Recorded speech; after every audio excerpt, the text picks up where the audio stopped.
어느 날 아침 거울을 보다가 문득 이런 생각이 들었습니다. 내가 언제 이렇게 늙었지?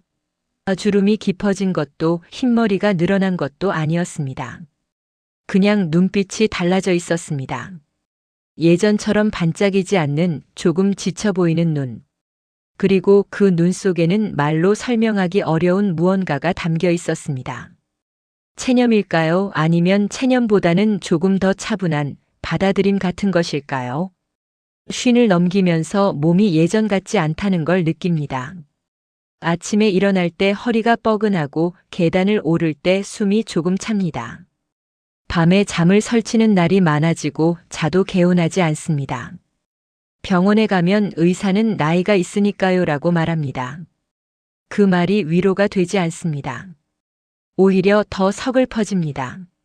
나이가 있으니까. 그래서 아픈 게 당연하다는 건가요? 그럼 앞으로는 더 아프다는 건가요? 몸만 변하는 게 아닙니다. 마음도 변합니다. 예전에는 하루하루가 빨리 지나가길 바랐습니다.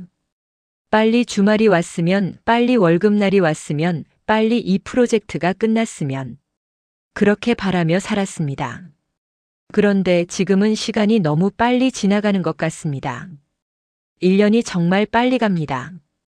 설날이 지나고 나면 어느새 추석이고 추석이 지나면 또 설날입니다.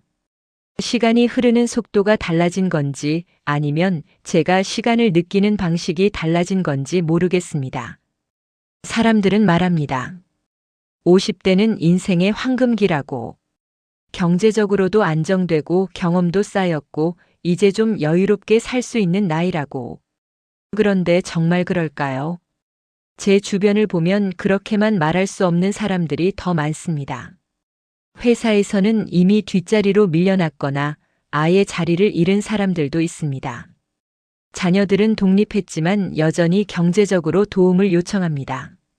부모님은 점점 더 쇠약해지고 병원에 모시고 가는 일이 잦아집니다. 친구들은 하나둘 연락이 뜸해지고 모임은 자연스럽게 줄어듭니다. 그러다 보면 문득 이런 생각이 듭니다. 나는 지금 뭘 하고 있는 거지? 아침에 일어나서 출근하고 일하고 퇴근하고 집에 와서 밥 먹고 텔레비전 보다가 잠드는 이 반복이 대체 무엇을 위한 것인지. 이렇게 살다가 인생이 끝나는 건지. 그렇다면 나는 무엇을 남기는 건지. 이런 생각들이 밤마다 찾아옵니다. 쉰을 넘으면 죽음이 처음으로 현실이 됩니다. 20대, 30대에도 죽음을 생각하긴 했습니다. 하지만 그때는 추상적인 개념이었습니다. 언젠가는 죽겠지 하는 정도였습니다. 그런데 50대가 되면 다릅니다. 주변에서 누군가 갑자기 세상을 떠났다는 소식을 듣습니다. 동창이, 동료가, 친척이. 그들은 저와 비슷한 나이였습니다. 건강해 보였습니다. 그런데 어느 날 갑자기 심장마비로, 암으로, 사고로 떠났습니다. 그럴 때마다 생각합니다. 나도 언제든 그렇게 될 수 있구나. 죽음이 더 이상 먼 미래의 일이 아닙니다. 바로 옆에 있습니다. 그래서 50대는 인생의 전환기입니다. 지금까지 살아온 방식을 그대로 가져갈 수 없는 시기입니다. 젊었을 때는 꿈을 크게 가져야 한다고 배웠습니다. 목표를 높게 세우고 열심히 노력하면 이룰 수 있다고 믿었습니다. 그래서 달렸습니다. 승진하기 위해, 돈을 벌기 위해, 인정받기 위해. 그런데 쉰을 넘으면 그런 꿈들이 점점 무색해집니다. 승진? 이미 정점을 찍었거나 정점을 찍을 수 없다는 걸 알았습니다. 돈? 벌어도 충분하지 않습니다. 인정? 누가 저를 인정해 주나요? 그리고 무엇보다 그런 것들을 위해 계속 달리기엔 너무 지쳤습니다. 이제는 내려놓아야 합니다. 큰 꿈, 과도한 욕심, 넓은 인간관계. 이 모든 것을 조금씩 내려놓아야 하는 시기입니다.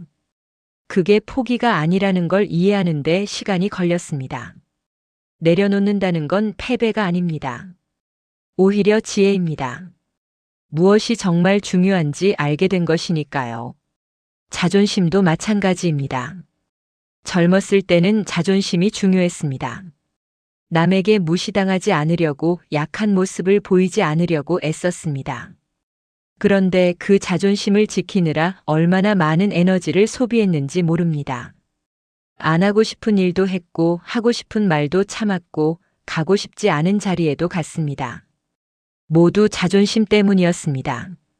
그런데 돌이켜보면 그 자존심이 제게 무엇을 가져다 주었나요? 더 피곤한 삶이었을 뿐입니다. 쉰을 넘으면 후회도 찾아옵니다. 10대, 20대에 했던 선택들이 떠오릅니다. 그때 다른 대학을 갔더라면, 그때 다른 직업을 선택했더라면, 그때 그 사람을 만나지 않았더라면, 그때 그 사람과 헤어지지 않았더라면. 이런 생각들이 꼬리에 꼬리를 뭅니다. 특히 밤에 잠이 안 올 때 이런 후회들이 밀려옵니다. 그런데 곰곰이 생각해보면 이상합니다. 그때로 돌아간다고 해서 정말 더 나은 선택을 할 수 있을까요? 그때의 저는 그때 할 수 있는 최선의 선택을 했습니다. 그때의 정보, 그때의 상황, 그때의 마음으로. 지금의 제가 그때로 돌아가면 다른 선택을 할 수 있겠지만 그때의 저는 그럴 수 없었습니다. 그러니 후회한들 무슨 소용입니까? 오히려 후회는 다른 의미로 다가와야 한다고 생각합니다. 후회는 잘못이 아닙니다. 후회는 제가 지금 더 성숙해졌다는 증거입니다. 과거의 선택이 최선이 아니었다는 걸 아는 건 제가 그때보다 더 많이 알게 되었다는 뜻입니다. 그리고 그 과거의 실수들이 지금의 저를 만들었습니다. 그때 실패하지 않았다면, 그때 아프지 않았다면 저는 지금처럼 생각하지 못했을 겁니다. 후회는 인생에 다시 의미를 부여하는 과정입니다. 그렇게 받아들이면 조금 마음이 편해집니다. 질투도 마찬가지입니다. 젊었을 때는 남의 성공이 부러웠습니다.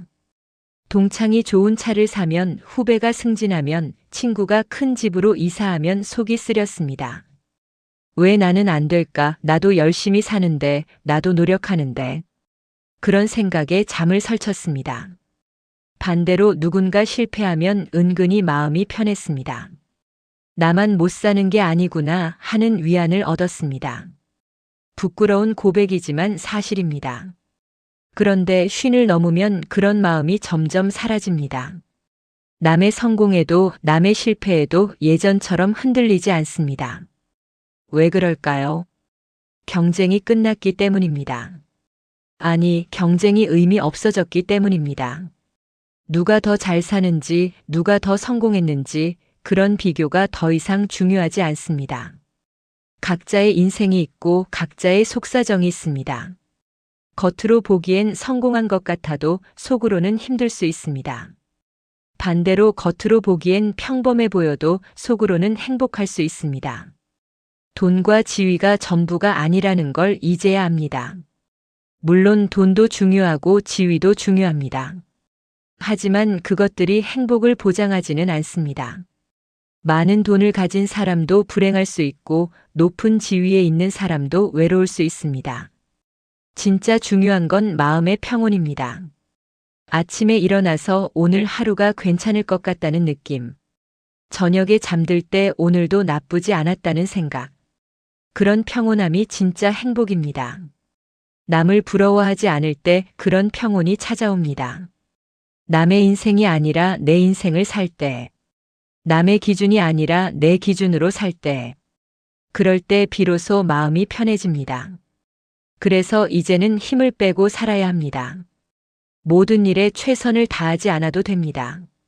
젊었을 때는 모든 일에 100%를 쏟아부어야 한다고 생각했습니다. 그게 성실함이고 책임감이라고 배웠습니다. 그런데 이제는 압니다. 모든 일이 다 중요한 건 아니라는 것을. 어떤 일은 70%만 해도 충분하고 어떤 일은 아예 하지 않아도 됩니다. 이건 내 일이 아니다라고 말하는 연습이 필요합니다. 누군가 부탁할 때 예전에는 무조건 받아들였습니다. 거절하면 나쁜 사람이 될 것 같았고 무능한 사람으로 보일 것 같았습니다. 그래서 하기 싫은 일도 했고 할 수 없는 일도 떠맡았습니다. 그 결과 제 시간은 없었고 제 삶은 없었습니다.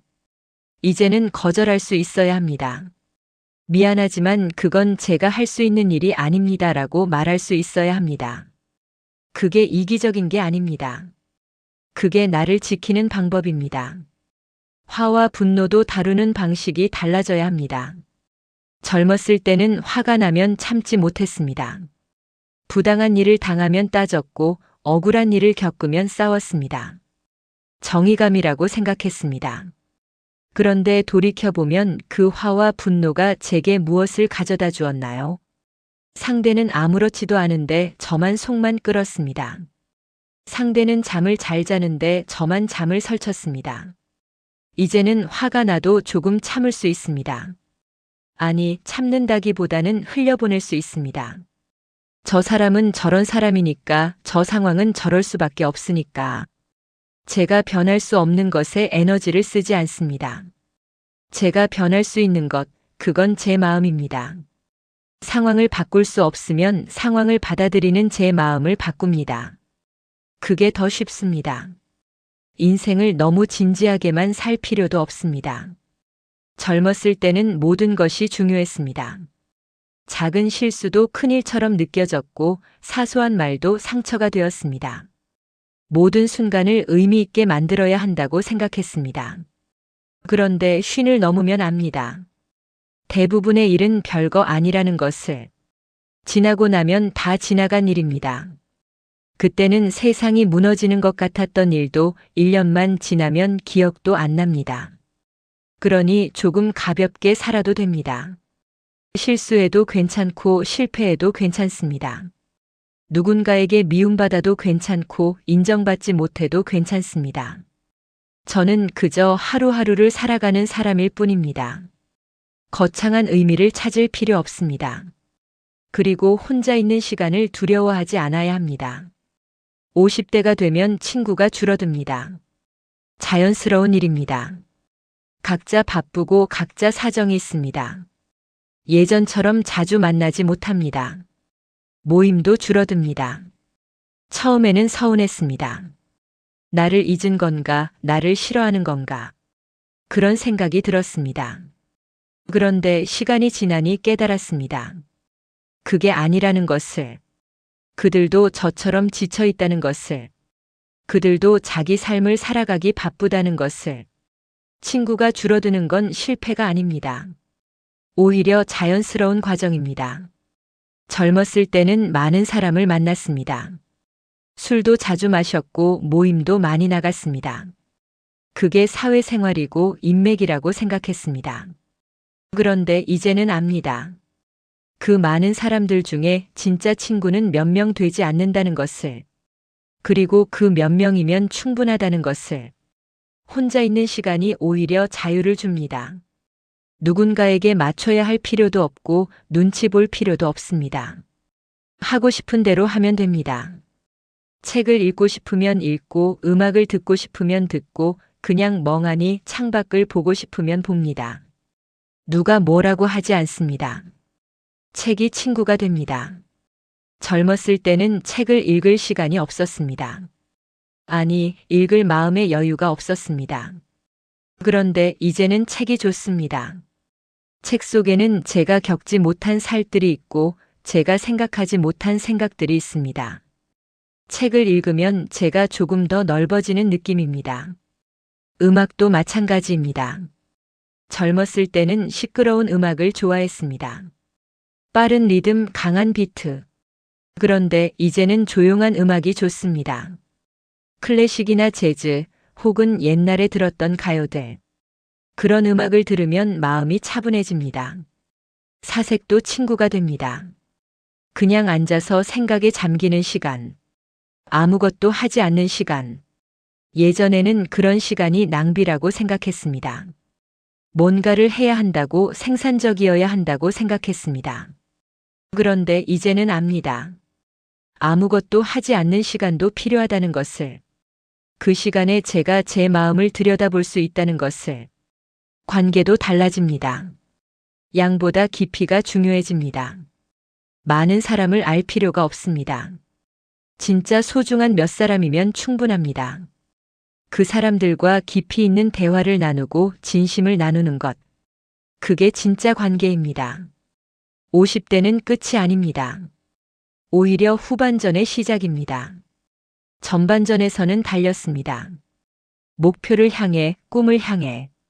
그런데 후반전은 다릅니다. 후반전은 달리는 게 아니라 음미하는 시간입니다. 지금까지 살아온 삶을 돌아보고 앞으로 살아갈 삶을 생각하는 시간입니다. 남은 인생을 증명하려 하지 마십시오. 증명할 필요가 없습니다. 이미 충분히 증명했습니다. 젊었을 때 열심히 일했고 가족을 돌봤고 책임을 다했습니다. 그것만으로도 충분합니다. 이제는 즐길 차례입니다. 아침에 느긋하게 일어나서 커피 한 잔 마시는 것, 저녁에 산책하면서 노을을 바라보는 것, 주말에 아무 약속 없이 집에서 쉬는 것. 그런 소소한 것들을 즐기는 것. 그게 남은 인생을 사는 방법입니다. 이제는 나를 위해 살아도 괜찮습니다. 지금까지는 누군가를 위해 살았습니다. 부모님을 위해, 배우자를 위해, 자녀를 위해, 회사를 위해. 그렇게 살다 보니 정작 나를 위한 시간은 없었습니다. 이제는 다릅니다. 이제는 나를 위해 살아도 됩니다. 이기적인 게 아닙니다. 당연한 겁니다. 내 인생은 내 것입니다. 하고 싶은 것을 하십시오. 늦었다고 생각하지 마십시오. 50대는 늦은 나이가 아닙니다. 오히려 시작하기 좋은 나이입니다. 짐을 내려놓았기 때문입니다. 증명할 것도 없고 보여줄 것도 없습니다. 그냥 하고 싶어서 하는 것. 그게 진짜입니다. 그림을 그리고 싶었다면 그리십시오. 악기를 배우고 싶었다면 배우십시오. 여행을 가고 싶었다면 가십시오. 잘할 필요 없습니다. 성공할 필요도 없습니다. 그냥 즐기면 됩니다. 그 과정 자체가 의미입니다. 쉰을 넘으면 보이는 것들이 있습니다. 젊었을 때는 보이지 않던 것들. 나무 한 그루, 하늘 한 조각, 바람 한 줄기. 그런 것들이 얼마나 아름다운지.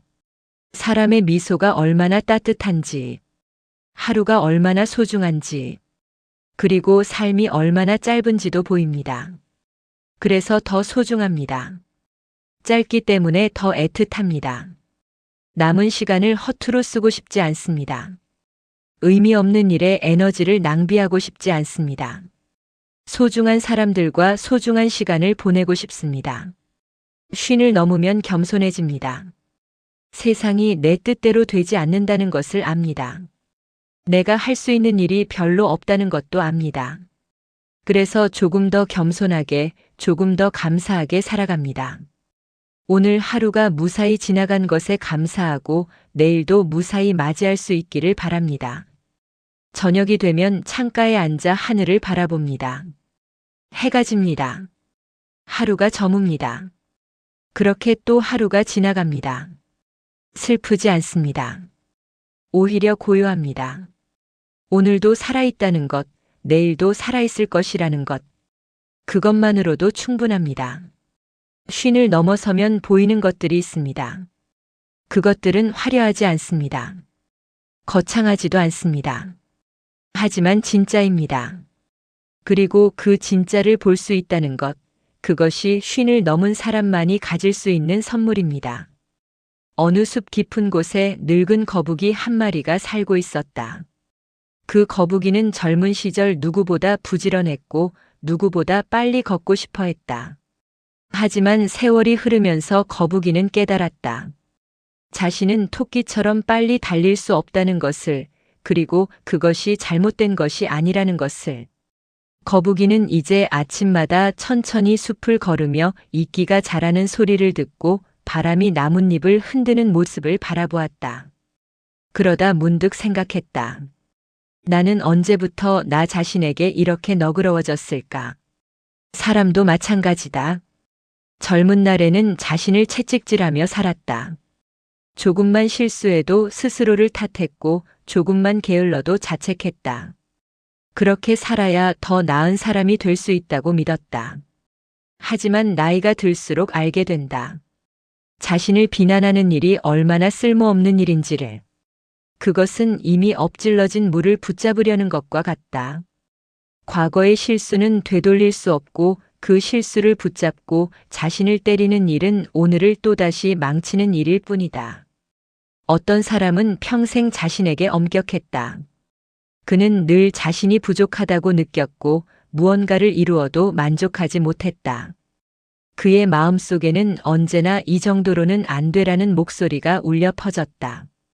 그 목소리는 그를 앞으로 나아가게 했지만 동시에 그를 지치게 만들었다. 그리고 어느 날 그는 거울 앞에 섰다. 거울 속의 자신은 주름이 깊어졌고 눈빛은 피곤해 보였다. 그제야 그는 깨달았다. 자신이 평생 미워했던 사람은 다름 아닌 자기 자신이었다는 것을.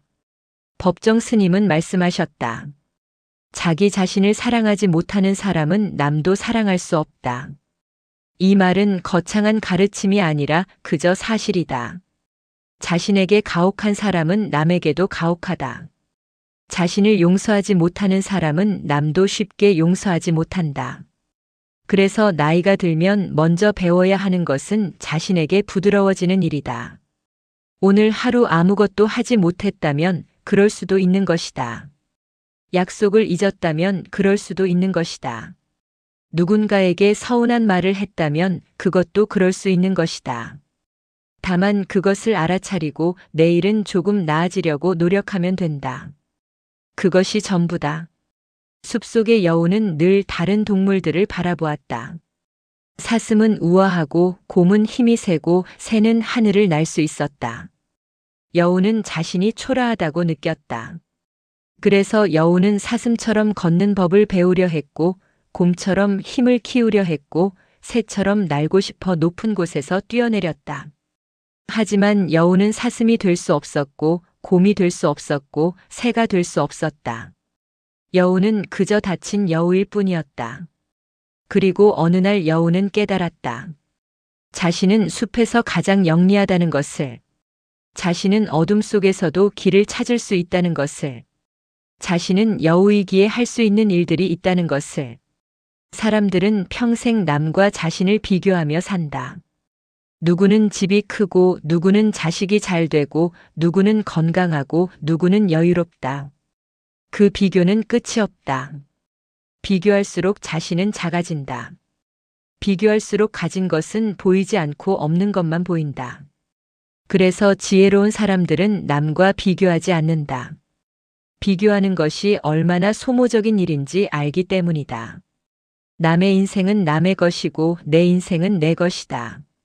남이 가진 것을 부러워할 수는 있지만 그것을 가지지 못했다고 해서 내 인생이 실패한 것은 아니다.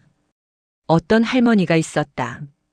그녀는 평생 옆집과 비교하며 살았다. 옆집은 자식이 셋인데 자신은 둘이었고 옆집은 아들이 대학을 갔는데 자신의 아들은 가지 못했고 옆집은 명절에 자식들이 다 모이는데 자신의 집은 그렇지 못했다. 그녀는 그 비교 속에서 평생 불행했다. 그리고 어느 날 옆집 할머니가 세상을 떠났다. 장례식장에서 그녀는 옆집 자식들이 서로 다투는 모습을 보았다. 재산 때문이었다. 그제야 그녀는 깨달았다. 자신이 부러워했던 그 집도 그 집 나름의 아픔이 있었다는 것을. 모든 집에는 보이지 않는 상처가 있다는 것을. 나이가 들면 알게 된다. 남의 인생은 겉으로 보이는 것이 전부가 아니라는 것을. 누군가의 웃는 얼굴 뒤에는 울고 싶은 밤이 있고 누군가의 여유로운 모습 뒤에는 견뎌낸 시간들이 있다. 그러니 남과 나를 비교하는 일은 애초에 공평하지 않다. 우리는 남의 겉모습과 나의 속마음을 비교하고 있을 뿐이다. 그 비교는 언제나 나를 초라하게 만든다. 그래서 지혜로운 사람들은 비교를 멈춘다. 대신 자신이 가진 것을 돌아본다. 작은 것이라도 감사할 줄 안다. 오늘 아침을 맞이할 수 있었던 것, 따뜻한 차 한 잔을 마실 수 있는 것, 창밖의 나무를 바라볼 수 있는 것. 그런 작은 것들이 사실은 가장 큰 것들이다. 참새 한 마리가 나뭇가지에 앉아 있었다. 참새는 걱정이 많았다. 내일 비가 오면 어쩌나, 먹이를 찾지 못하면 어쩌나, 겨울이 오면 어쩌나. 참새는 그 걱정 때문에 잠을 이루지 못했다. 그러다 어느 날 늙은 까치가 참새에게 말했다. 너는 지금 배고프니? 참새는 고개를 저었다. 지금 춥니까? 참새는 또 고개를 저었다. 그렇다면 지금은 괜찮은 게 아니니? 참새는 그제야 깨달았다. 자신은 아직 오지 않은 일을 걱정하느라 지금 이 순간을 놓치고 있었다는 것을. 사람들은 미래를 걱정하며 산다. 노후 자금은 충분한가? 건강은 유지될 수 있을까? 자식들은 잘 살고 있을까? 혼자 남으면 어떻게 하나? 그 걱정은 끝이 없다. 하지만 생각해보면 우리가 걱정하는 일의 대부분은 일어나지 않는다. 그리고 일어난다 해도 그때 가서 해결할 수 있는 일들이다.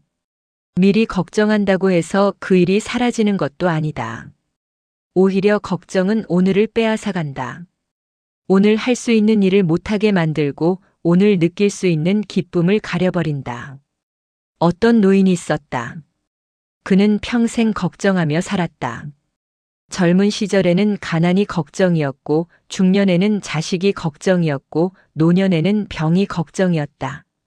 그는 늘 만약에라는 말을 입에 달고 살았다. 만약에 사업이 망하면, 만약에 자식이 사고라도 나면, 만약에 내가 먼저 죽으면. 그 만약들은 그의 인생을 짓눌렀다. 그리고 어느 날 그는 병원 침대에 누워 생각했다. 내가 걱정했던 일들 중에 실제로 일어난 것은 얼마나 될까? 그는 손가락으로 세어보았다. 그리 많지 않았다. 그리고 일어난 일들도 어떻게든 해결되었다. 그제야 그는 깨달았다. 자신은 일어나지도 않은 일들을 걱정하느라 실제로 일어나고 있는 삶을 놓쳤다는 것을. 부처님은 말씀하셨다. 과거에 집착하지 말고 미래를 꿈꾸지 말며 현재에 집중하라. 이 말은 어렵지 않다. 지금 이 순간에 충실하라는 것이다. 지금 마시는 차의 온기를 느끼고 지금 듣는 새소리에 귀 기울이고 지금 마주한 사람의 얼굴을 바라보라는 것이다. 그것이 전부다. 내일은 아직 오지 않았고 어제는 이미 지나갔다. 우리가 살 수 있는 시간은 오직 지금뿐이다. 숲속에 홀로 사는 고슴도치가 있었다. 고슴도치는 다른 동물들과 어울리지 못했다. 가시 때문이었다. 가까이 다가가면 상처를 주었고 그래서 고슴도치는 늘 외로웠다. 고슴도치는 누군가와 함께 있고 싶었다. 하지만 시간이 지나면서 고슴도치는 깨달았다. 혼자 있는 것이 외로운 것만은 아니라는 것을. 혼자 있을 때 자신의 소리를 들을 수 있고 자신의 속도로 걸을 수 있고 자신이 원하는 것을 선택할 수 있다는 것을. 고슴도치는 이제 숲을 홀로 걸으며 행복했다. 누군가와 함께 있지 않아도 괜찮았다. 사람들은 외로움을 두려워한다. 특히 나이가 들수록 그 두려움은 커진다.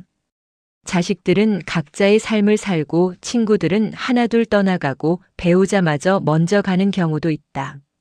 그래서 사람들은 누군가에게 의지하려 한다. 자식에게 매달리고 친구에게 집착하고 누군가의 관심을 갈구한다.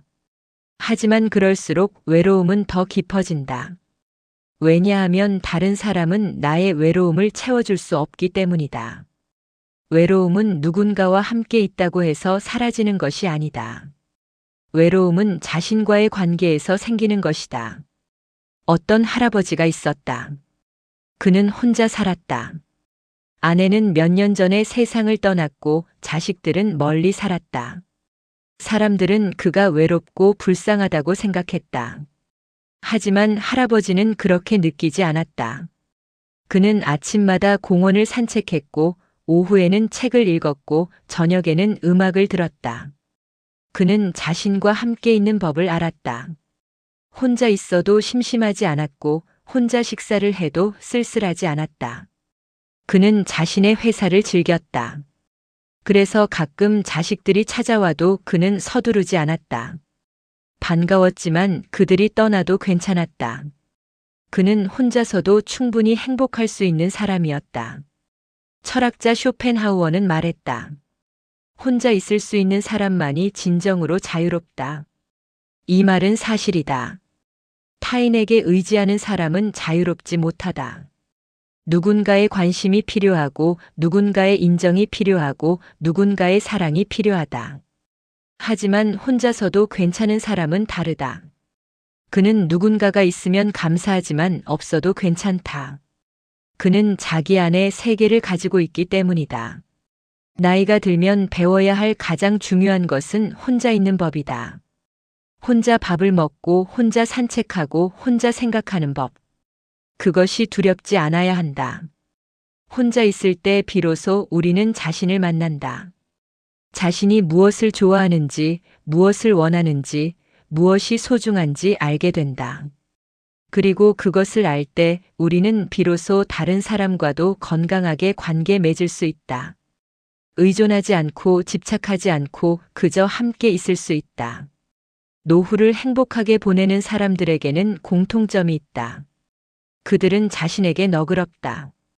과거의 실수를 용서하고 오늘의 부족함을 받아들인다. 그들은 남과 비교하지 않는다. 자신의 속도로 걷고 자신의 방식으로 산다.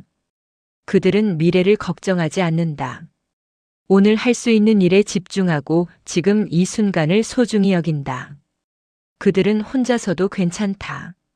자신과 함께 있는 것을 편안해하고 자신의 회사를 즐긴다. 이 모든 것은 어렵지 않다. 거창한 것도 아니다. 그저 조금씩 연습하면 된다. 오늘 자신에게 한 번쯤 다정한 말을 건네보는 것. 남과 비교하려는 마음이 들 때 고개를 돌려 창밖을 바라보는 것. 걱정이 밀려올 때 깊게 숨을 쉬며 지금 이 순간으로 돌아오는 것. 혼자 있는 시간을 두려워하지 않고 그 시간 속에서 조용히 자신을 마주하는 것. 노년은 끝이 아니라 또 다른 시작이다. 이제는 남을 위해 살지 않아도 되는 시간이다.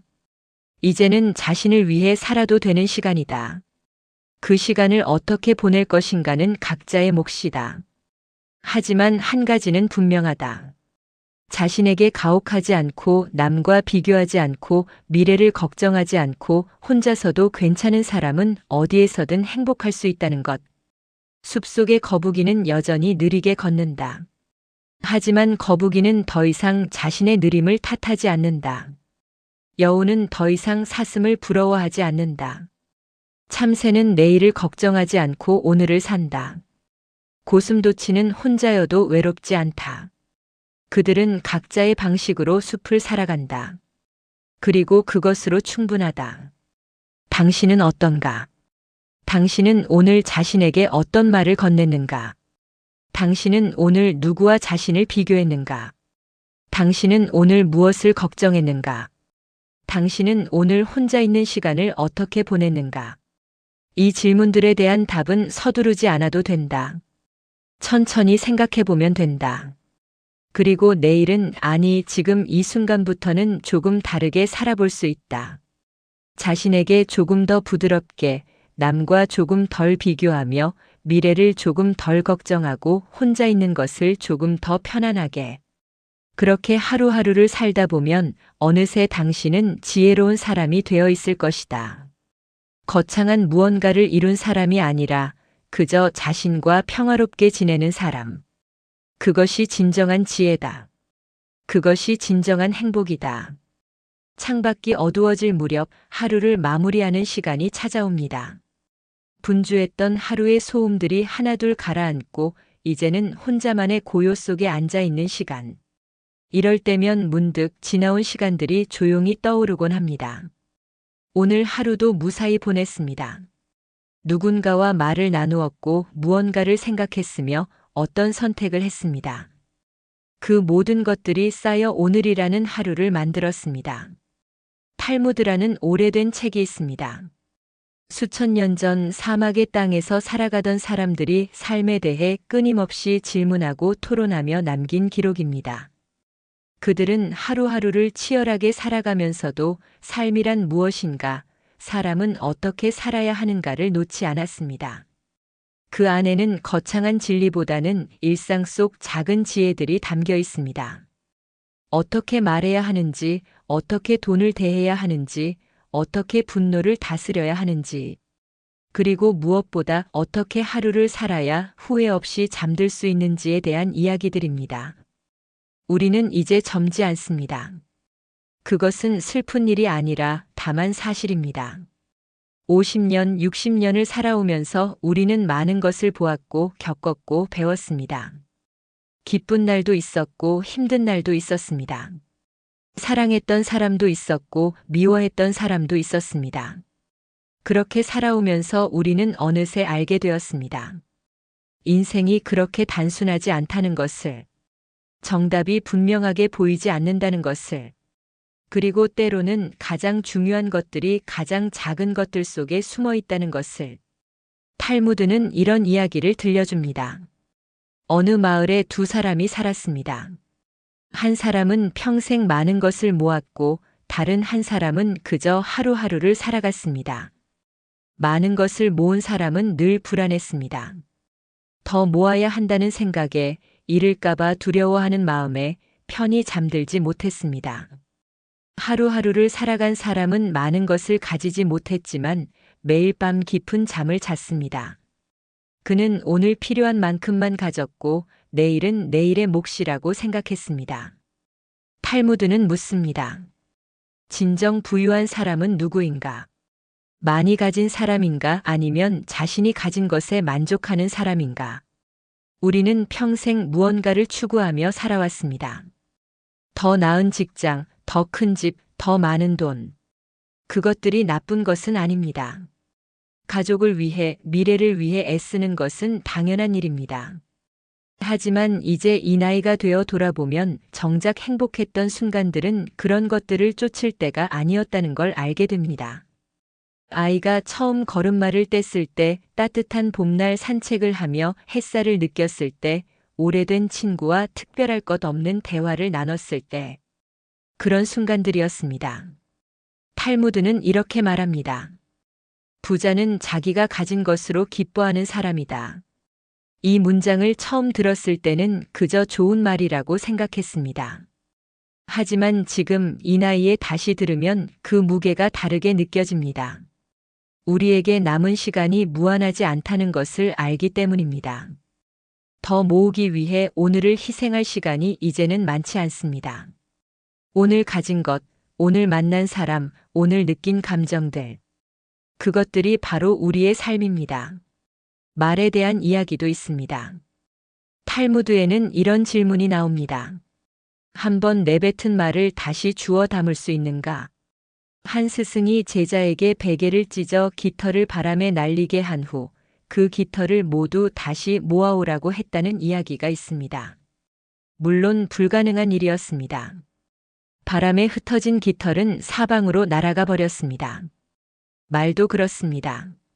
한번 입 밖으로 나간 말은 다시 담을 수 없습니다. 특히 상처 주는 말, 화난 말, 경솔한 말은 우리가 생각하는 것보다 훨씬 멀리 오래 남습니다. 오래 살다 보면 후회되는 말들이 있습니다. 그때 왜 그렇게 말했을까? 조금만 참았더라면, 조금만 다르게 표현했더라면, 그 사람과의 관계가 달라졌을까? 특히 가까운 사람들에게 한 말들이 더 오래 남습니다. 가족이기에 오래 알았기에 우리는 때로 함부로 말합니다. 어차피 이해해 줄 거라고, 괜찮을 거라고 생각하면서. 하지만 가장 가까운 사람일수록 우리의 말 한마디에 더 깊이 상처받습니다. 그들은 우리를 믿고 있기 때문입니다. 탈무드는 이렇게 가르칩니다. 말하기 전에 3번 생각하라. 이 말이 진실인가? 이 말이 필요한가? 이 말이 친절한가? 진실이면서도 친절한 말. 필요하면서도 상처 주지 않는 말. 그런 말을 하는 것이 쉽지 않다는 걸 우리는 압니다. 하지만 이제라도 노력할 수 있습니다. 오늘 만난 사람에게, 오늘 통화한 가족에게 조금 더 부드럽게, 조금 더 따뜻하게 말할 수 있습니다. 고맙다는 말을 더 자주 할 수 있습니다. 미안하다는 말을 더 빨리 할 수 있습니다. 사랑한다는 말을 더 쉽게 할 수 있습니다. 우리에게 남은 시간이 얼마나 되는지 모릅니다. 내일 그 사람을 다시 만날 수 있을지도 모릅니다. 그렇다면 오늘 하는 말이 그 사람이 내게서 듣는 마지막 말이 될 수도 있습니다. 그렇게 생각하면 말이 조심스러워집니다. 그리고 더 소중해집니다. 분노에 대해서도 탈무드는 깊이 이야기합니다. 어느 현명한 랍비가 제자들에게 물었습니다. 강한 사람은 누구인가? 제자들은 대답했습니다. 힘센 사람, 용감한 사람, 권력 있는 사람. 랍비는 고개를 저으며 말했습니다. 진정 강한 사람은 자신의 분노를 다스리는 사람이다. 젊었을 때는 이해하기 어려운 말이었을지도 모릅니다. 감정을 표현하는 것이 정직한 것이고 참는 것은 약한 것이라고 생각했을 수도 있습니다. 하지만 나이가 들면서 우리는 알게 됩니다. 화를 내는 것은 쉽지만 화를 다스리는 것은 어렵다는 것을, 순간의 분노로 인해 오랜 관계가 무너지는 것을 보았습니다.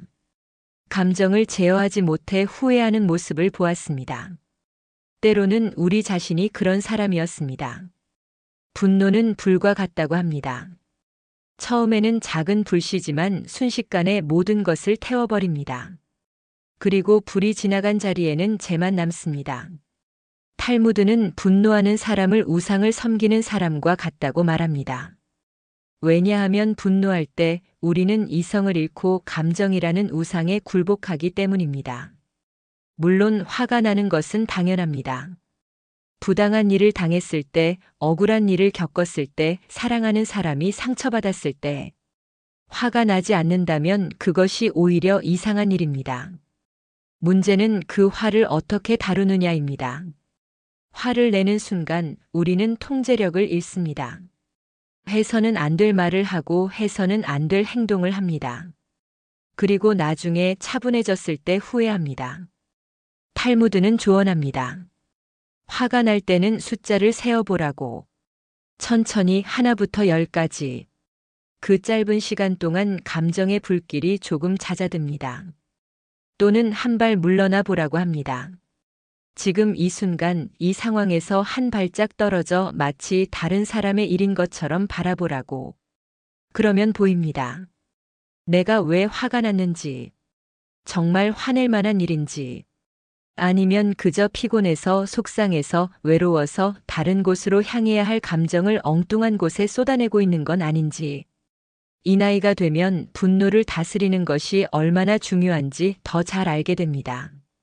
우리에게는 관계를 회복할 시간이 많지 않습니다.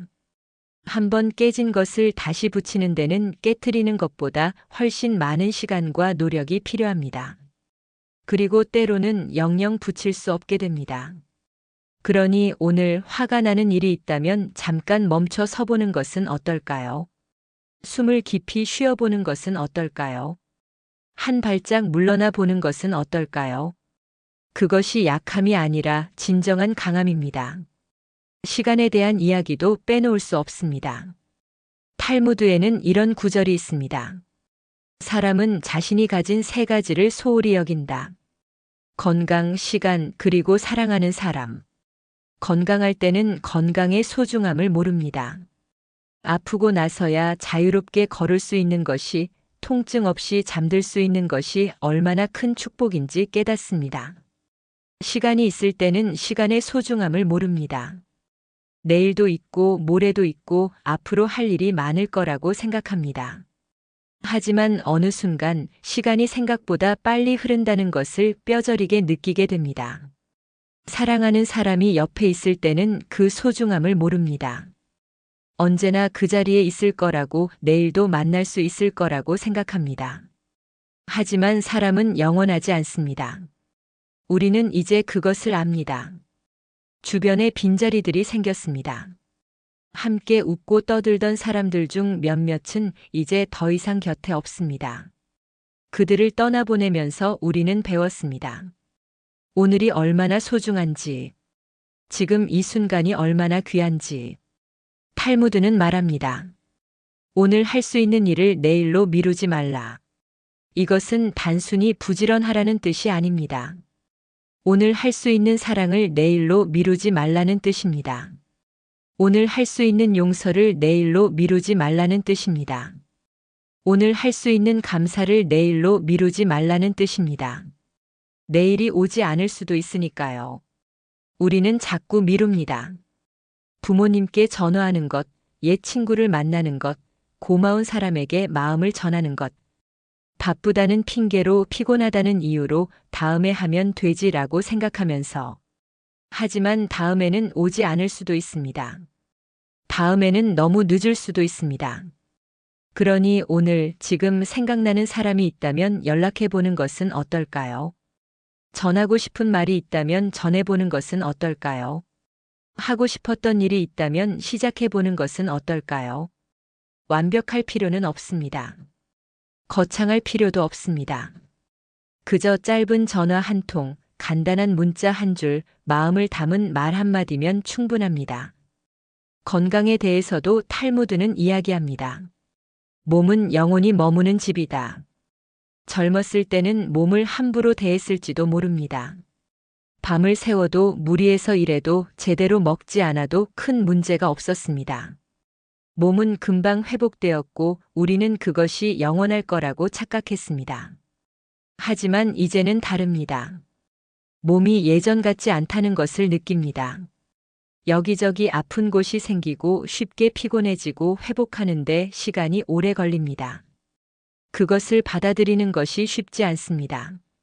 마음은 여전히 젊다고 생각하는데 몸이 따라주지 않습니다.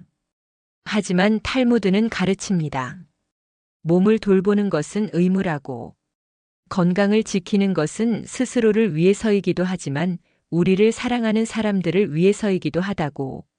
아프면 가족이 걱정합니다. 아프면 하고 싶은 일을 할 수 없습니다. 아프면 삶의 많은 기쁨을 누릴 수 없습니다.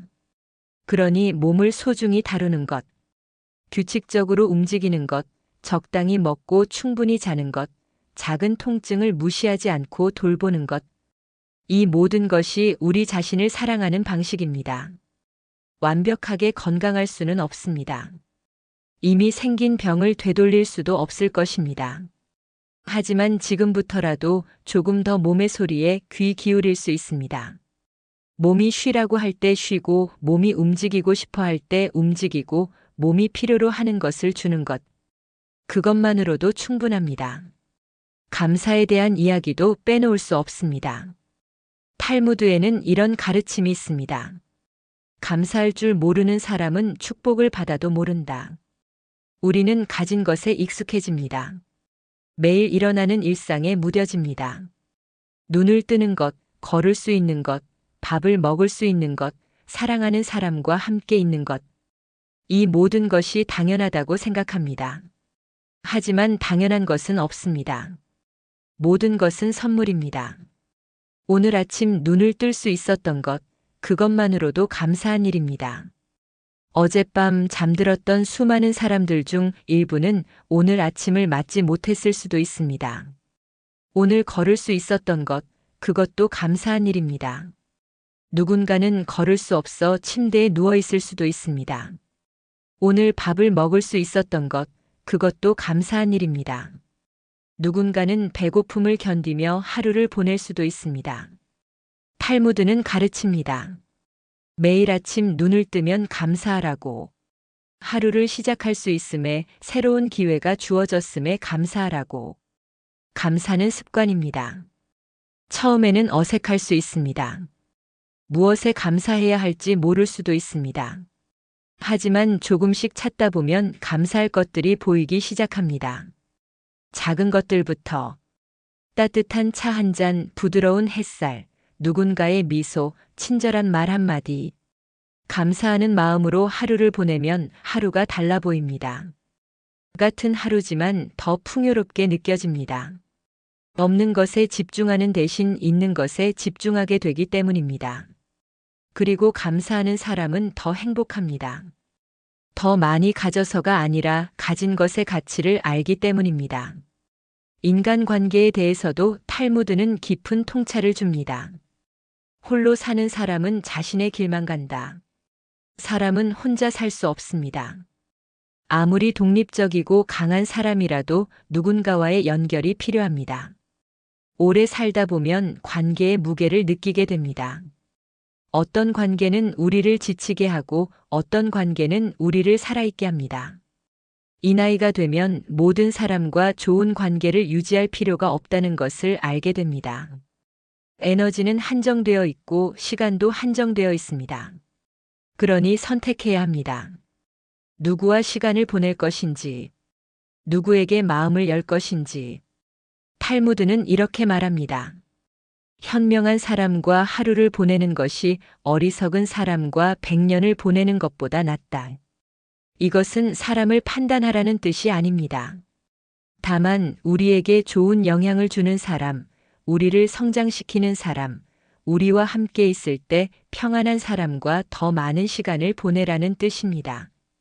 나이가 들면서 친구가 줄어드는 것은 자연스러운 일입니다. 슬픈 일이기도 하지만 어쩔 수 없는 일이기도 합니다. 멀어진 사람들을 안타까워할 수도 있지만 남아있는 사람들에게 감사할 수도 있습니다.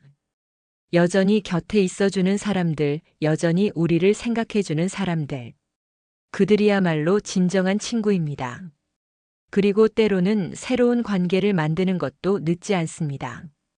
나이가 든다고 해서 새로운 친구를 사귈 수 없는 것은 아닙니다.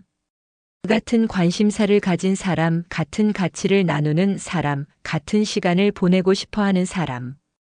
그런 사람을 만나는 것은 언제나 축복입니다. 죽음에 대해서도 탈무드는 조용히 이야기합니다. 사람이 죽으면 세 가지만 남는다. 그가 준 것, 그가 배운 것, 그가 키운 것. 우리는 죽음을 생각하기 싫어합니다. 두렵고 불편하고 슬픈 주제입니다. 하지만 이 나이가 되면 죽음은 더 이상 먼 이야기가 아닙니다. 주변에서 사람들이 떠나갑니다. 부모님, 형제자매, 친구들. 그들을 보내면서 우리는 깨닫습니다. 언젠가 우리 차례도 온다는 것을. 탈무드는 죽음을 두려워하지 말라고 가르치지 않습니다. 대신 죽음을 기억하며 살라고 가르칩니다. 죽음을 기억하면 오늘을 더 소중히 살게 된다고. 우리가 남길 수 있는 것은 무엇일까요? 재산이나 명예가 아닙니다. 그것들은 우리가 떠나면 다른 누군가의 것이 됩니다. 우리가 남기는 것은 우리가 다른 사람들에게 준 것입니다. 사랑, 친절, 지혜, 도움. 우리가 누군가의 삶에 남긴 흔적들. 그리고 우리가 배운 것들. 지식이 아니라 지혜. 책에서 배운 것이 아니라 삶에서 배운 것들. 그것을 다음 세대에 전해주는 것. 자녀에게, 손주에게, 우리보다 어린 사람들에게 우리가 살면서 깨달은 것들을 나누는 것. 그리고 우리가 키운 것들. 자녀를 키웠다면 그것이 우리의 유산입니다. 정원을 가꾸었다면, 나무를 심었다면 그것도 우리의 유산입니다. 무언가를 남기고 떠나는 삶. 그것이 의미 있는 삶입니다. 후회에 대해서도 탈무드는 이야기합니다. 후회는 과거를 바꿀 수 없지만 미래를 바꿀 수는 있다. 우리는 모두 후회를 안고 삽니다. 하지 않았어야 할 말, 했어야 했던 일, 다르게 선택했어야 할 순간들. 밤에 잠들기 전 그런 생각들이 떠오를 때가 있습니다. 그때 왜 그랬을까? 다시 돌아갈 수 있다면. 하지만 돌아갈 수 없습니다. 과거는 이미 지나갔고 바꿀 수 없습니다. 탈무드는 과거의 후회에 갇혀 있지 말라고 합니다. 대신 그 후회에서 배우라고 합니다. 같은 실수를 반복하지 않도록 더 나은 선택을 하도록. 오늘이라는 날은 과거의 실수를 만회할 기회입니다. 어제 하지 못한 일을 오늘 할 수 있습니다. 어제 하지 못한 말을 오늘 할 수 있습니다. 미안했던 사람에게 사과할 수 있고, 고마웠던 사람에게 감사할 수 있고, 사랑하는 사람에게 사랑을 표현할 수 있습니다. 너무 늦었다고 생각하지 마세요. 숨을 쉬고 있는 한 늦은 것은 없습니다. 지금이라도 바로잡을 수 있는 것들이 있습니다. 완전하게 바로잡을 수는 없을지라도 조금이라도 나아지게 할 수 있습니다. 그것만으로도 충분합니다. 창밖이 완전히 어두워졌습니다. 하루가 또 지나갑니다. 탈무드의 지혜들은 거창한 진리를 말하지 않습니다. 다만 일상 속에서 조금 더 지혜롭게, 조금 더 따뜻하게, 조금 더 의미 있게 살 수 있는 방법을 조용히 속삭일 뿐입니다. 오늘 하루 당신은 잘 살아오셨습니다. 완벽하지 않았을 수도 있지만 그것으로 충분합니다. 내일 아침 눈을 뜨면 새로운 하루가 시작될 것입니다. 그날도 최선을 다하면 됩니다. 완벽하지 않아도 조금씩이라도 오늘 할 수 있는 감사를 하고, 오늘 할 수 있는 사랑을 나누고, 오늘 할 수 있는 용서를 하고, 오늘 할 수 있는 친절을 베푸는 것. 그렇게 하루하루를 살아가다 보면 어느 날 돌아보았을 때 후회보다는 감사가, 아쉬움보다는 만족이 더 많은 그런 삶이 되어 있을 것입니다. 이제 오늘 하루를 내려놓으셔도 좋습니다. 충분히 애쓰셨습니다. 충분히 살아오셨습니다. 편안한 밤 되시기를, 깊은 잠 드시기를, 그리고 내일 아침 다시 새로운 하루를 맞이하시기를 바랍니다. 오늘도 당신이 여기 있어 주셔서 감사합니다. 준비하지 않으면 이렇게 됩니다. 이건 경고가 아닙니다. 이미 일어난 일입니다. 1958년생 김영수. 그는 62세에 퇴직했습니다. 퇴직금 8천만 원. 국민연금 월 80만 원. 30년을 한 회사에서 성실하게 일했습니다. 가족을 위해 모든 것을 희생했습니다. 그는 자신의 인생이 괜찮다고 믿었습니다. 하지만 67세가 되던 해, 그는 원룸 반지하에서 혼자 라면을 끓이고 있었습니다. 이 이야기는 그가 어떻게 거기까지 갔는지에 대한 기록입니다. 그리고 그가 어떻게 다시 일어섰는지에 대한 증언입니다. 퇴직하던 날 김영수는 꽃다발을 받았습니다. 사진을 찍었습니다. 후배들이 박수를 쳤습니다. 그는 웃었습니다. 그런데 이상했습니다. 그 웃음이 자신의 것 같지 않았습니다. 집에 돌아온 그날 밤 아내가 차린 저녁상 앞에서 그는 생각했습니다. 이제 뭘 해야 하지? 30년 동안 매일 아침 7시에 일어나 회사로 향했던 그에게 갈 곳이 없다는 건 낯선 공포였습니다. 첫 달은 괜찮았습니다. 여행을 갔습니다. 아내와 제주도에 다녀왔습니다. 사진을 찍어 SNS에 올렸습니다. 친구들이 부럽다고 댓글을 달았습니다. 그는 만족했습니다. 하지만 두 번째 달부터 균열이 시작됐습니다. 집에만 있으니 할 일이 없었습니다. TV를 켰습니다. 낮 드라마를 봤습니다. 처음엔 신기했습니다. 이런 프로그램이 있었구나. 하지만 곧 지루했습니다. 세 번째 달 아내의 한마디가 떨어졌습니다. 당신 매일 집에만 있지 말고 뭐라도 해요. 그는 화가 났습니다. 30년을 일했는데 이제 좀 쉬겠다는데 왜 그러냐고. 아내는 더 이상 말하지 않았습니다. 하지만 그 침묵이 더 무거웠습니다.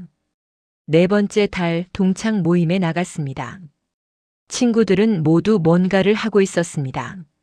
작은 카페를 운영하거나 등산 모임을 만들거나 손자 육아를 돕고 있었습니다. 한 친구가 물었습니다. 영수야, 넌 뭐 해? 그는 대답하지 못했습니다. 법정 스님은 말씀하셨습니다. 비워야 채워진다고. 하지만 김영수가 겪은 건 비움이 아니었습니다. 비워짐이었습니다. 비움은 선택이지만 비워짐은 상실입니다. 퇴직금 8천만 원. 김영수는 그 돈을 통장에 넣어두고 매일 확인했습니다. 숫자를 보면 안심이 됐습니다.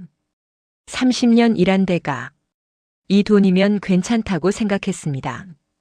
첫 해가 지났을 때 통장 잔액은 7,200만 원이었습니다. 생활비, 아내 용돈, 경조사비, 병원비, 보험료. 의외로 나가는 돈이 많았습니다. 벌지 않으면 줄어드는 게 당연한데 왜 놀라웠을까요? 그는 막연히 생각했습니다. 연금이 있으니까 괜찮다고. 국민연금 월 80만 원. 하지만 현실은 달랐습니다. 건강보험료, 관리비, 통신비, 아내 용돈만 해도 100만 원이 넘었습니다. 매달 퇴직금을 깨먹고 있었습니다. 두 번째 해 아들이 전화했습니다. 아이 학원비가 부족하다고 했습니다. 한 달에 50만 원씩 6개월만 도와달라고 했습니다. 김영수는 망설이지 않았습니다. 300만 원을 보냈습니다. 아들을 위해서라면 당연한 일이었습니다. 세 번째 해 아내가 아팠습니다. 무릎 수술이 필요하다고 했습니다. 500만 원. 그는 또 통장에서 돈을 꺼냈습니다. 네 번째 해 통장 잔액은 4천만 원이 되었습니다. 그제야 불안이 밀려왔습니다. 이러다 다 없어지는 거 아닐까? 하지만 멈출 수 없었습니다. 살아가려면 돈이 필요했습니다. 장자는 말했습니다. 물이 많으면 큰 배를 띄울 수 있지만 물이 얕으면 작은 잔도 띄울 수 없다고. 김영수의 물은 얕아지고 있었습니다. 그리고 그는 그걸 막을 방법을 몰랐습니다. 가장 무서운 건 돈이 줄어드는 게 아니었습니다. 가장 무서운 건 자신이 사라지는 것이었습니다. 김영수는 아침에 일어나도 할 일이 없었습니다. 점심을 먹어도 의미가 없었습니다. 저녁이 되어도 기다려지는 게 없었습니다. 시간은 흘렀지만 그는 그저 시간 속에 머물러 있을 뿐이었습니다. 아내는 친구들을 만나러 나갔습니다. 아들은 가끔 전화했지만 통화는 짧았습니다. 딸은 멀리 살았습니다. 명절에나 얼굴을 보았습니다.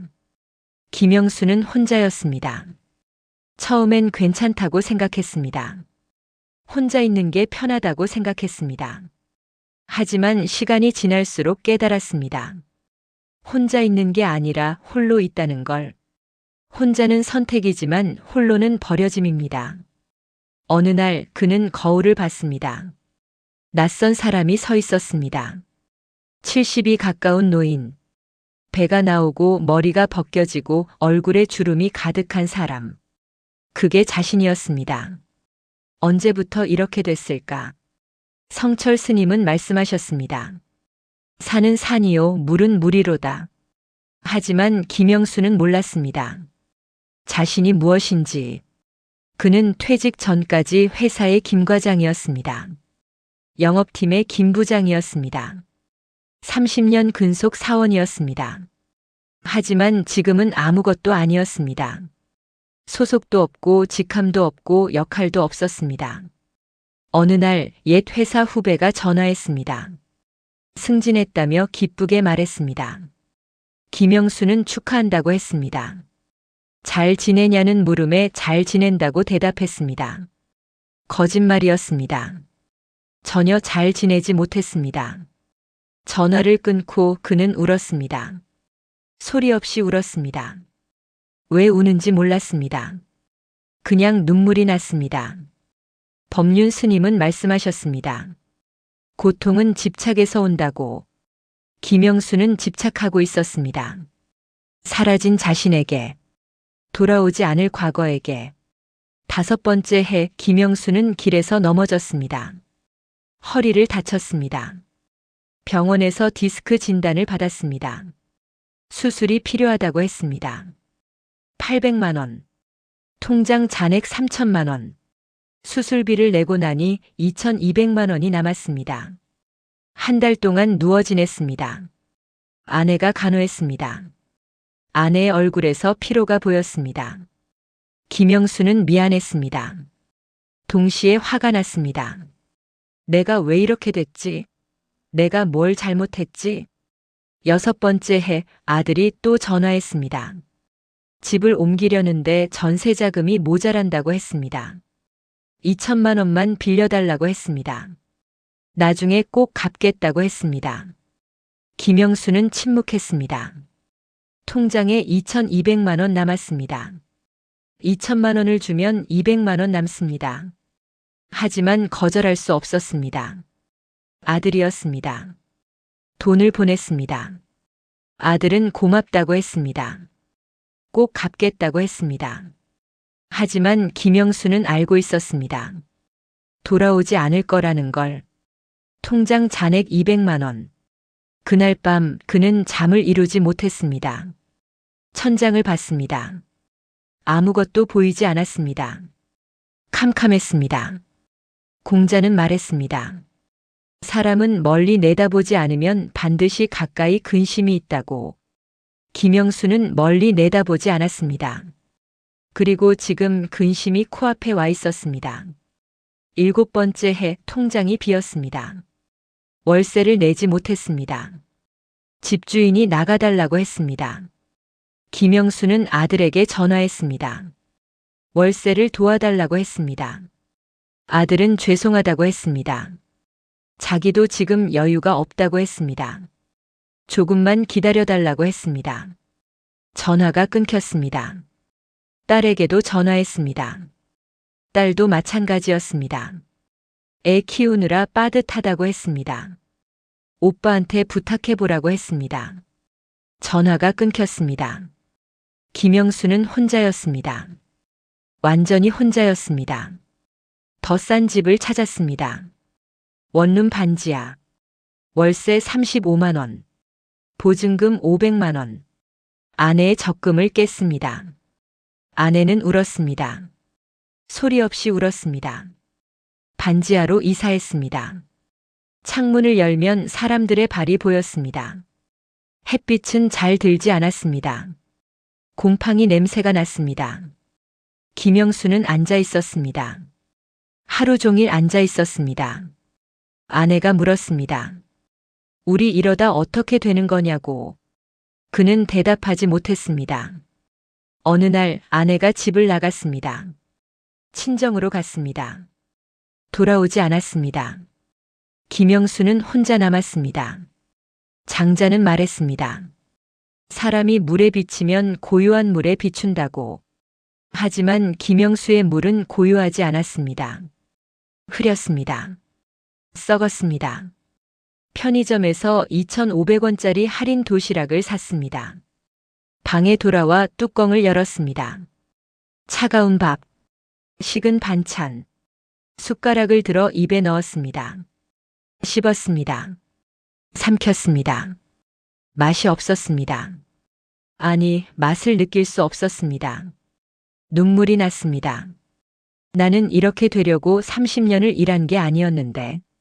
국민연금 80만 원, 월세 35만 원, 관리비 5만 원, 통신비 3만 원, 식비 20만 원, 남는 돈 17만 원. 아파도 병원에 가지 못했습니다. 이가 아파도 참았습니다. 허리가 아파도 참았습니다. 김영수는 점점 작아졌습니다. 몸도 작아졌고 마음도 작아졌습니다. 어느 날 길에서 옛 동료를 마주쳤습니다. 상대방이 알아봤습니다. 김 부장님이라고 불렀습니다. 김영수는 고개를 숙였습니다. 못 본 척했습니다. 지나갔습니다. 돌아보지 않았습니다. 도망쳤습니다. 그는 부끄러웠습니다. 자신이 부끄러웠습니다. 법정 스님은 말씀하셨습니다. 가진 것을 내려놓아라. 그러면 자유로워진다고. 하지만 김영수는 내려놓은 게 아니었습니다. 빼앗긴 것이었습니다. 내려놓음과 빼앗김은 다릅니다. 어느 날 밤 김영수는 생각했습니다. 이렇게 사는 게 의미가 있을까? 창문을 봤습니다. 밖은 어두웠습니다. 비가 내렸습니다. 빗소리가 들렸습니다. 일어나 신발을 신었습니다. 밖으로 나갔습니다. 비를 맞으며 걸었습니다. 어디로 가는지 몰랐습니다. 그냥 걸었습니다. 한강이 보였습니다. 다리가 보였습니다. 다리 위에 섰습니다. 난간을 잡았습니다. 아래를 봤습니다. 검은 물이 흘렀습니다. 여기서 끝내면 편할까? 그때 누군가 말을 걸었습니다. 담배 불 좀 빌릴 수 있냐고. 50대쯤 되어 보이는 남자였습니다. 해진 점퍼를 입고 있었습니다.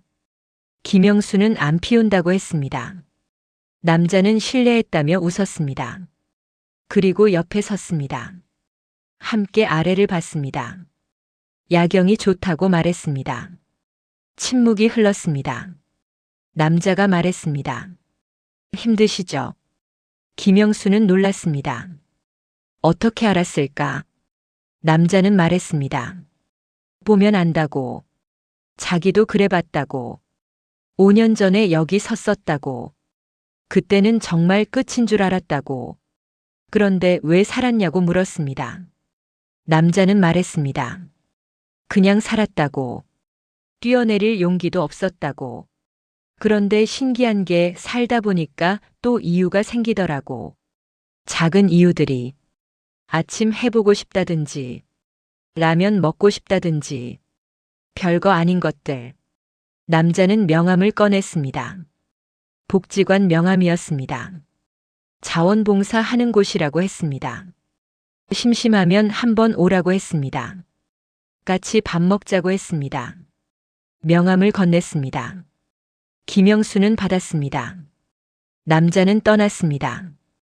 김영수는 혼자 남았습니다. 손에 명함이 있었습니다. 그는 집으로 돌아갔습니다. 3일 후 김영수는 복지관을 찾았습니다.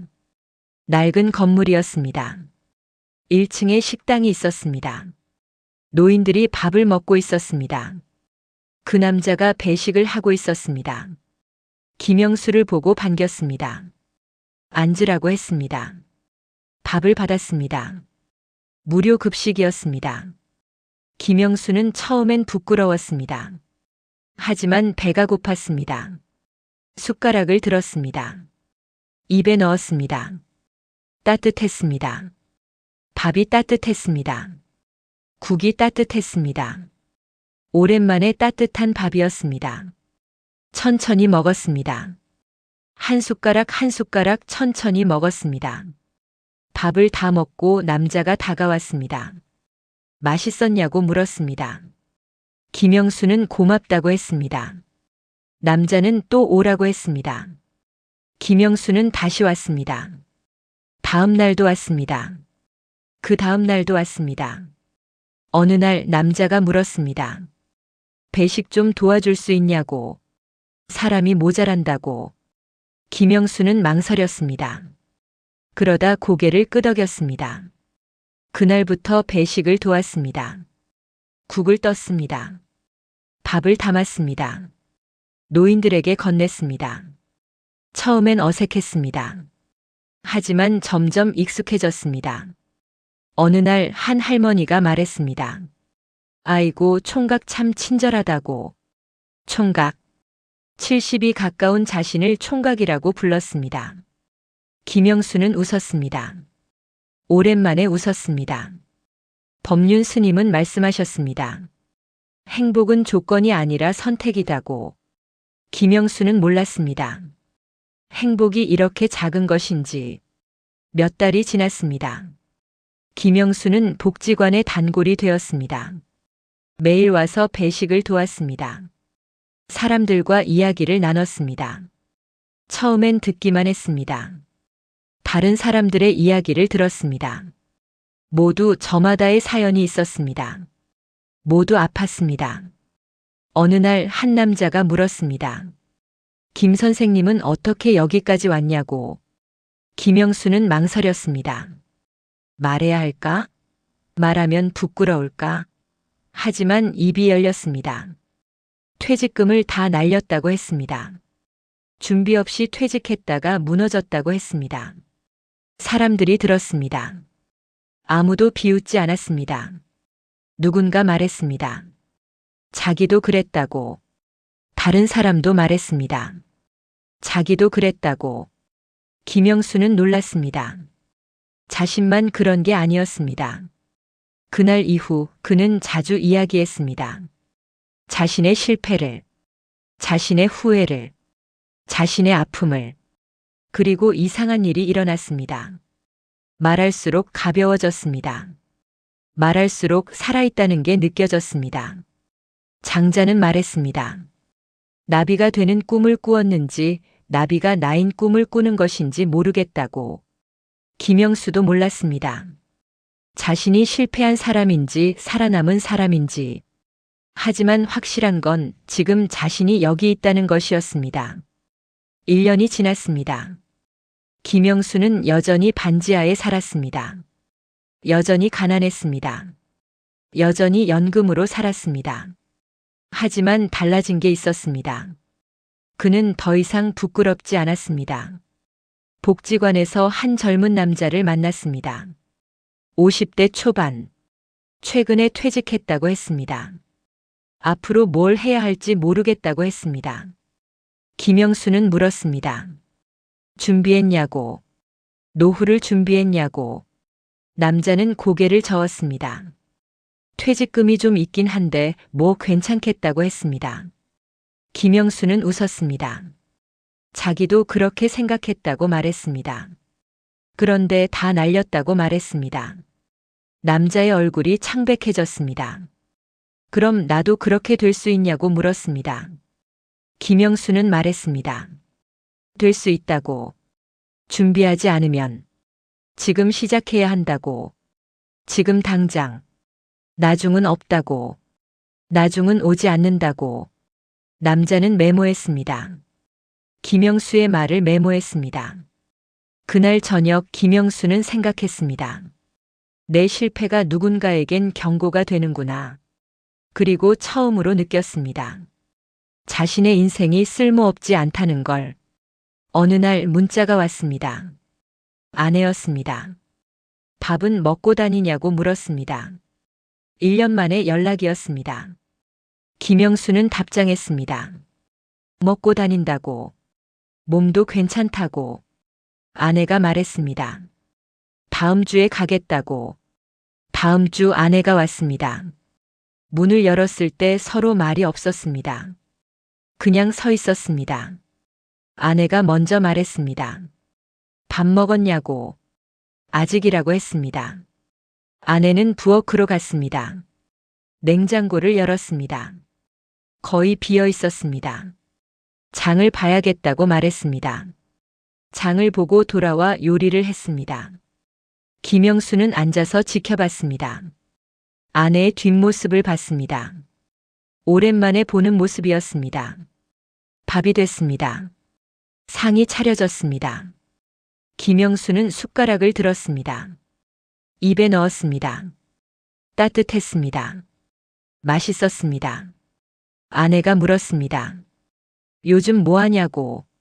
복지관에서 배식 봉사한다고 말했습니다. 매일 간다고 말했습니다. 침묵이 흘렀습니다. 김영수가 말했습니다. 미안하다고. 이렇게 만들어서. 아내는 한참 침묵하다가 말했습니다. 나도 미안하다고. 혼자 도망쳤다고. 김영수는 고개를 저었습니다. 당연한 거였다고.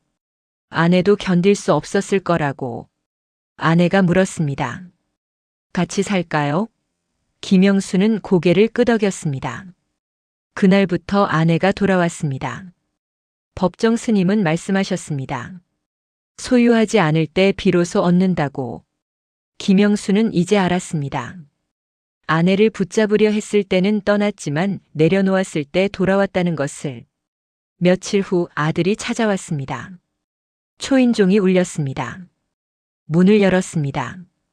아들이 서 있었습니다. 들어온 아들은 방을 둘러봤습니다. 좁은 원룸, 낡은 가구, 곰팡이 자국, 얼굴이 일그러졌습니다. 여기서 이렇게 사셨냐고 물었습니다. 왜 말씀 안 하셨냐고 물었습니다. 김영수는 말했습니다. 말해서 뭐 하냐고. 아들이 울었습니다. 35 된 아들이 울었습니다. 죄송하다고 했습니다. 자기가 너무 몰랐다고 했습니다. 아버지 돈 받아서 집 샀다고 했습니다. 그걸로 편하게 살았다고 했습니다. 김영수는 아들의 어깨를 두드렸습니다. 괜찮다고 말했습니다. 아들이 말했습니다. 모시고 가겠다고. 김영수는 고개를 저었습니다. 여기가 좋다고 말했습니다. 할 수 있는 일이 있다고. 복지관에서. 아들은 이해하지 못했습니다. 김영수는 설명했습니다. 복지관 이야기를. 배식 봉사 이야기를. 사람들을 만나는 이야기를. 아들이 물었습니다. 행복하냐고. 김영수는 잠시 생각했습니다. 행복할까? 가난한데. 좁은 집에 사는데. 늙었는데. 하지만 고개를 끄덕였습니다. 행복하다고. 거짓말이 아니었습니다. 아들은 돈봉투를 꺼냈습니다. 이거라도 받으라고 했습니다. 자기가 모은 거라고. 김영수는 고개를 저었습니다. 됐다고 말했습니다. 그 돈으로 아이 교육시키라고 말했습니다. 대신 한 달에 한 번은 오라고. 밥이라도 같이 먹자고. 아들은 울면서 고개를 끄덕였습니다. 꼭 오겠다고 약속했습니다. 공자는 말했습니다. 부모를 섬김에는 간언하되 따르지 않으면 더욱 공경하고 원망하지 말라고. 김영수는 아들에게 원망이 없었습니다. 아들도 살기 힘들다는 걸 알았습니다. 그리고 무엇보다 이제 자신이 괜찮았습니다. 김영수의 아침이 바뀌었습니다. 6시에 일어났습니다.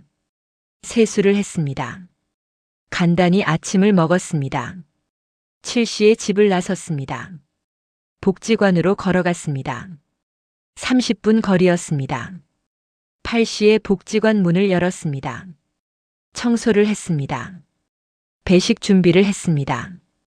9시 사람들이 오기 시작했습니다. 국을 떴습니다. 밥을 담았습니다.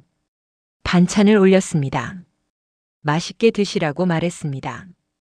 점심시간이 지났습니다. 설거지를 했습니다. 다시 청소했습니다. 오후에는 사람들과 이야기를 나눴습니다. 바둑을 뒀습니다. 차를 마셨습니다. 저녁 5시 집에 돌아왔습니다. 아내가 있었습니다. 저녁을 준비하고 있었습니다. 함께 저녁을 먹었습니다. TV를 봤습니다. 9시에 잠자리에 들었습니다. 단순한 하루였습니다. 특별할 것 없는 하루였습니다. 하지만 김영수는 행복했습니다. 성철 스님은 말씀하셨습니다. 평상심이 도라고. 평상심. 평범한 마음. 평범한 하루. 김영수는 이제 알았습니다. 행복이 거창한 게 아니라는 걸. 그냥 하루하루를 사는 것이라는 걸. 어느 날 복지관 관장이 찾아왔습니다. 부탁이 있다고 했습니다. 다음 주에 퇴직 예정자들 교육이 있는데 거기서 강연을 해달라고 했습니다. 김영수는 망설였습니다. 자기가 강연을? 부끄러운 이야기를? 관장이 말했습니다. 그게 필요한 이야기라고. 성공담은 많지만 실패담은 없다고. 특히 진짜 실패담은. 김영수는 고민했습니다. 그리고 고개를 끄덕였습니다. 해보겠다고. 일주일 후 작은 강연장. 50대, 60대 사람들이 앉아 있었습니다. 약 30명. 모두 퇴직을 앞두거나 최근에 퇴직한 사람들이었습니다. 김영수가 앞으로 나갔습니다. 마이크를 잡았습니다. 떨렸습니다. 심호흡을 했습니다. 그리고 말을 시작했습니다. 안녕하세요. 저는 김영수입니다. 67세입니다. 저는 여러분께 성공 이야기를 해드리러 온 게 아닙니다. 실패 이야기를 하러 왔습니다. 사람들이 웅성거렸습니다. 저는 62세에 퇴직했습니다. 퇴직금 8천만 원. 연금 월 80만 원. 30년 근속. 저는 제 노후가 괜찮을 거라고 생각했습니다. 김영수는 말했습니다. 자신의 이야기를 처음부터 끝까지. 퇴직금이 줄어드는 이야기. 정체성을 잃는 이야기. 가족과 멀어지는 이야기. 반지하로 내려가는 이야기. 한강 다리에 섰던 이야기. 사람들은 숨죽이고 들었습니다. 누군가는 고개를 끄덕였습니다. 누군가는 눈물을 닦았습니다. 가장 무서운 건 돈이 없는 게 아니었습니다. 가장 무서운 건 내가 사라지는 것이었습니다. 나는 누구인가? 나는 무엇인가? 나는 왜 살아야 하는가? 그 질문 앞에서 저는 무너졌습니다. 김영수는 말을 이었습니다. 하지만 저는 살았습니다. 바닥까지 내려갔지만 살았습니다. 그리고 깨달았습니다. 바닥에는 더 이상 내려갈 곳이 없다는 걸. 바닥에서는 오직 올라가는 길만 있다는 걸. 김영수는 사람들을 봤습니다. 여러분 준비하십시오. 지금 당장 준비하십시오. 나중은 없습니다. 나중은 오지 않습니다. 저는 나중에 하겠다고 했습니다. 퇴직하고 나서 생각하겠다고 했습니다. 그 결과가 이것입니다. 김영수는 자신을 가리켰습니다. 돈도 중요합니다. 하지만 더 중요한 게 있습니다. 정체성입니다. 나는 누구인가? 퇴직 후에 나는 무엇을 할 것인가? 어떻게 살 것인가? 이 질문에 답을 찾으십시오. 지금 찾으십시오. 김영수는 말했습니다. 그리고 관계를 지키십시오. 가족을, 친구를, 이웃을. 저는 모두 잃었습니다. 혼자가 됐습니다. 그게 가장 아팠습니다. 돈이 없는 것보다 혼자라는 게 더 아팠습니다. 침묵이 흘렀습니다. 하지만 희망은 있습니다. 저는 지금 행복합니다. 가난하지만 행복합니다. 왜냐하면 의미를 찾았기 때문입니다. 복지관에서 배식을 하며 제 이야기를 나누며 저는 제가 쓸모 있다는 걸 느낍니다. 제 실패가 누군가에겐 경고가 됩니다. 제 회복이 누군가에겐 희망이 됩니다. 김영수는 마지막으로 말했습니다. 여러분, 실패는 끝이 아닙니다. 실패는 배움입니다. 저는 실패했습니다. 하지만 살아남았습니다. 그리고 지금 제 이야기를 하고 있습니다. 이것이 제가 찾은 의미입니다.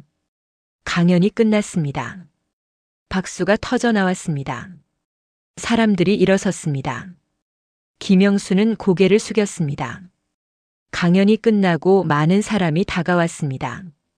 악수를 청했습니다. 명함을 건넸습니다. 고맙다고 말했습니다. 깨달았다고 말했습니다. 한 남자가 말했습니다. 오늘 강연 덕분에 제 인생이 바뀔 것 같다고. 지금 당장 준비를 시작하겠다고. 김영수는 웃었습니다. 그 웃음은 진심이었습니다.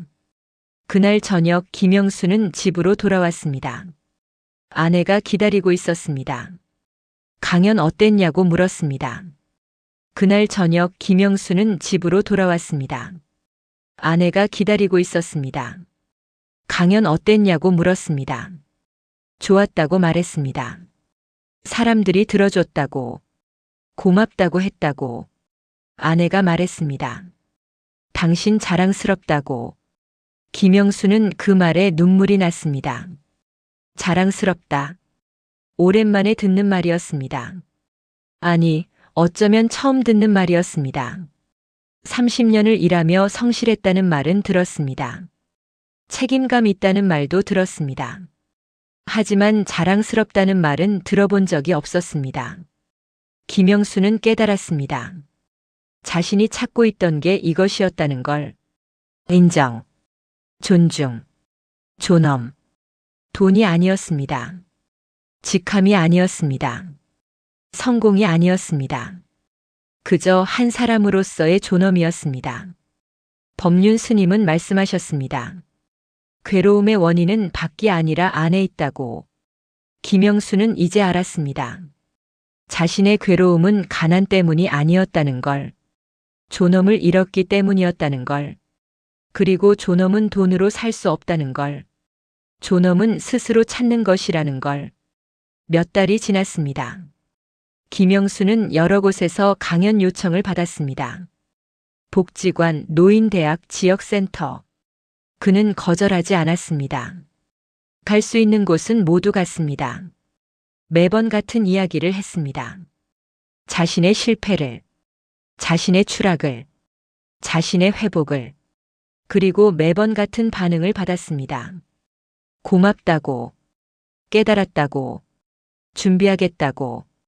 어느 날 한 젊은 사람이 찾아왔습니다. 40대 초반. 아직 퇴직까지 20년 남았다고 했습니다. 하지만 강연을 듣고 지금부터 준비하기로 했다고 했습니다. 김영수는 물었습니다. 무엇을 준비할 거냐고. 젊은이는 말했습니다.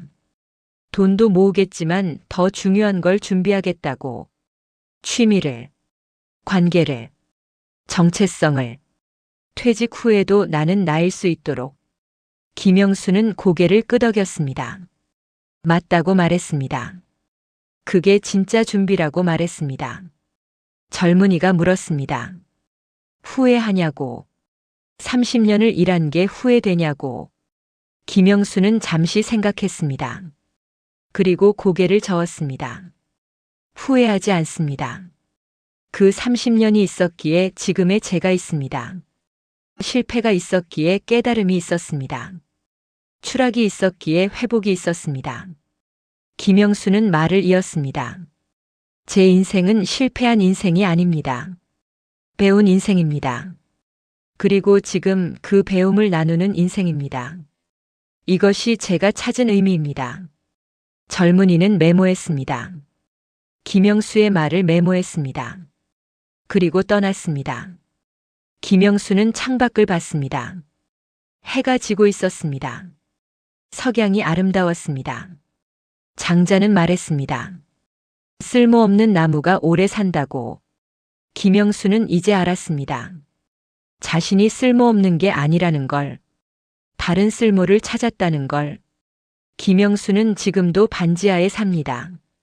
월세 35만 원, 국민연금 80만 원. 가난합니다. 여전히 가난합니다. 하지만 그는 행복합니다. 매일 아침 일어나 복지관에 갑니다. 사람들을 만납니다. 밥을 나눕니다. 이야기를 나눕니다. 한 달에 2~3번 강연을 갑니다. 자신의 이야기를 합니다. 아내가 있습니다. 아들이 한 달에 1번 찾아옵니다. 손자를 데리고 옵니다. 함께 밥을 먹습니다. 김영수는 더 이상 부끄럽지 않습니다. 더 이상 숨지 않습니다. 길에서 옛 동료를 만나면 반갑게 인사합니다. 요즘 뭐 하냐고 물으면 당당히 대답합니다. 복지관에서 봉사한다고. 가끔 강연도 한다고. 이것이 김영수의 이야기입니다. 준비하지 않아 무너진 한 남자의 이야기. 바닥까지 내려갔다가 다시 일어선 한 남자의 이야기. 실패를 배움으로 추락을 회복으로 바꾼 한 남자의 이야기.